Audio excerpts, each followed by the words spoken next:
there's 4 steps in this argument.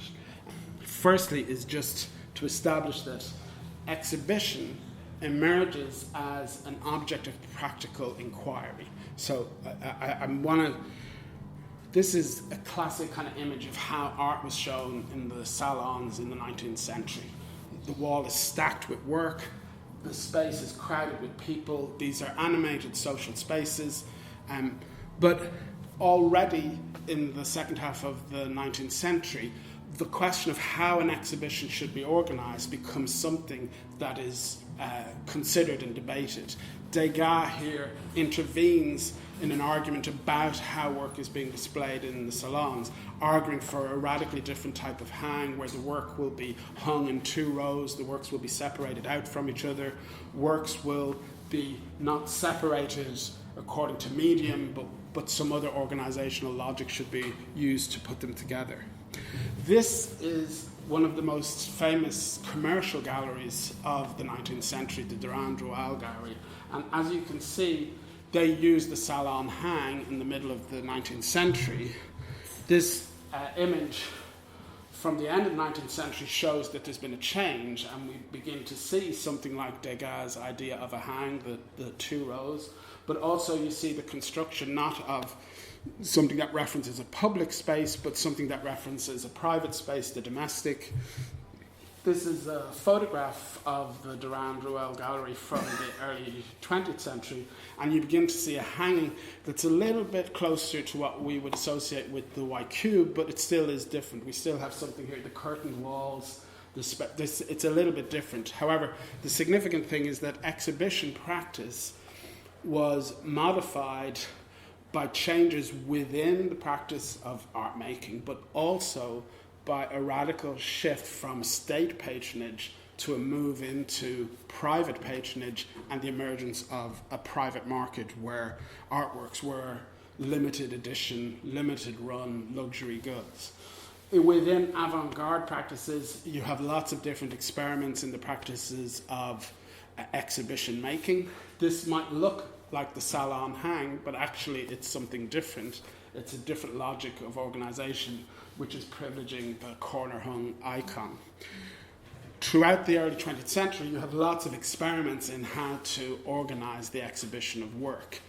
This Herbert Bayer, famous exhibition designer, here you see, first of all, the idea that the key issue is presenting the work to the eye.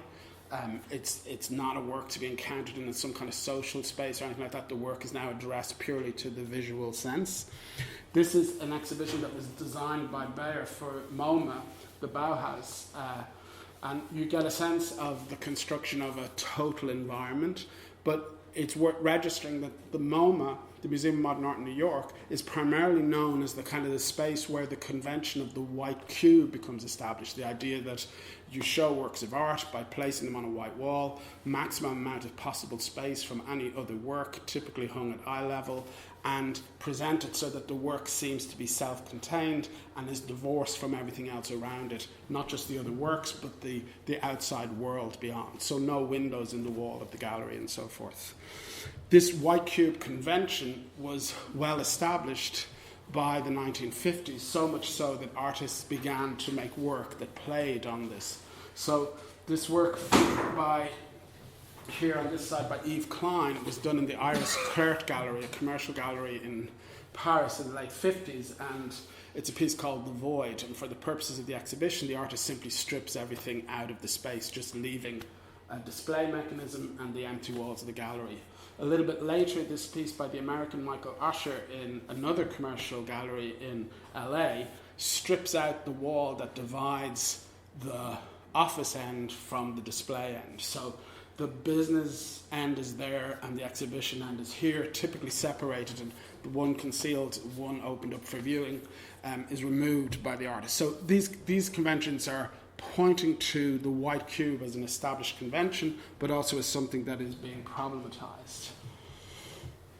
The white cube convention is something that is problematized, as in it becomes talked about as something that has a particular ideological function, establishing the idea that the artwork should be isolated from everything else, considered totally with reference to itself alone, and so forth.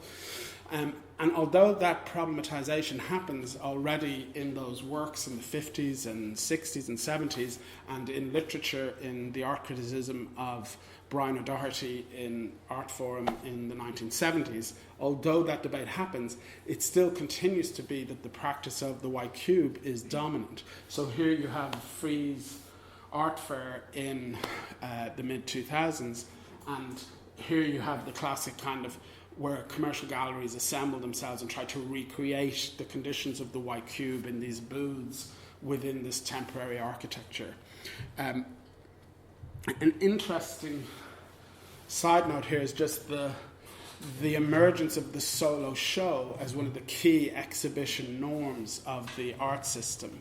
That this is a convention that begins to emerge at the end of the 18th century, but really doesn't come fully formed until 100 years later at the end of the 19th century, and impacted a lot by the practices of people like Durand Ruel. But here Courbet famously sets up this temporary tent to show only his work in parallel to the main salon, the main state-sponsored exhibition of work, and basically pushes himself forward. So the thing I would like to point to is that artists have been key in orchestrating some of the practices of the art system, not just the making of the work within the frame, but the making of these larger contexts. And this practice here is the ancestor of this practice here. So it's the discussion of the white cube is something that continues.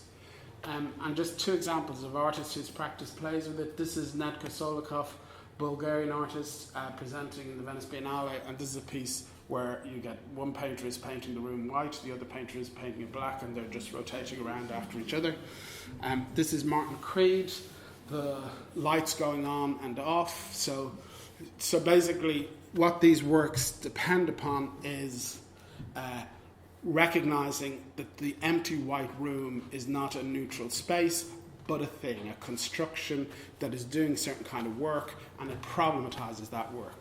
But what they also underline is that the white cube continues to be the dominant model, the dominant way for organizing an exhibition. And I guess this is just a kind of potted history of the question of exhibition. The key thing that I would like to underline is that largely exhibitions were not objects of study or inquiry in their own right until the 1990s. So people would give you the history of modern art.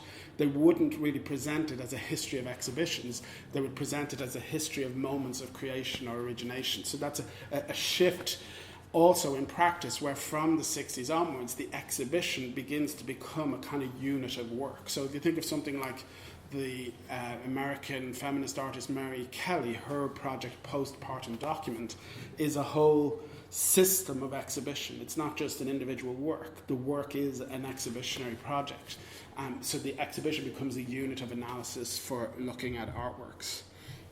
So these are the things I was trying to make. Exhibition is historically under scrutinized practice. The exhibition has emerged as a key category of analysis and practice in recent decades.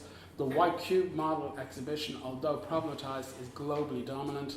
Exhibition remains a key way in which the work of art or art practice is stamped as such. How do we know it is art? It's been exhibited as art. That's how you write. That's the key marker that it's art. The solo exhibition is in part a model emerging from the contest for reputation and market by artists. The shift from state patronage to private market was key in elaboration of new exhibition practice and also reverberated on state institutions. So what I'm trying to do here is that when I talk about neoliberalism as a problem, I am not simply problematizing the idea of a market in art. We can see historically the move from state patronage two forms of private enterprise was actually key to the emergence of many strands of modernism and fundamental for the development of the avant-garde of the early 20th century, which largely found itself to be enabled by private investment, typically coming from the kind of new technology-based capitalists. So the people who sponsored the railroads of Eastern Europe were the same people who sponsored avant-garde art. So the connections between art and commerce are not what's being problematized in the critique of neoliberalism, it's something else.